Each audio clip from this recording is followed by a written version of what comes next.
Frédéric Dabi, il y a quand même un paradoxe. Il y a une majorité de Français qui semblent mécontentes de cette réforme du Code du travail. Et pourtant, il n'y a pas énormément de monde dans les manifs de la CGT. C'est pas la foule des grands jours dans les rassemblements autour de Mélenchon. Et là, le blocage des routiers a l'air d'avoir du mal à prendre. Alors, qu'est-ce qui se passe ?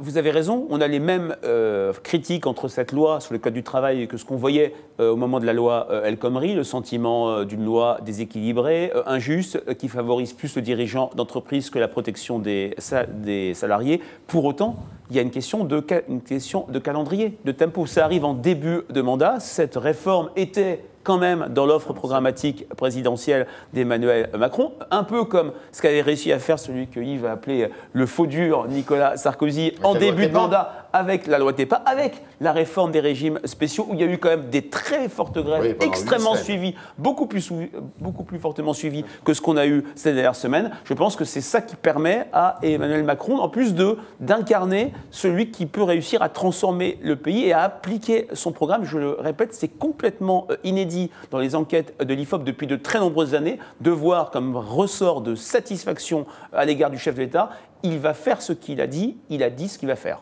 Et d'ailleurs, il est en train de remonter dans les sondages. Oui, je fais référence à ça. Il a repris 5 points, ce qui est rare au mois de septembre, qui est en plus une vague de rentrée où il y a toujours des impatiences, des frustrations et des mécontentements.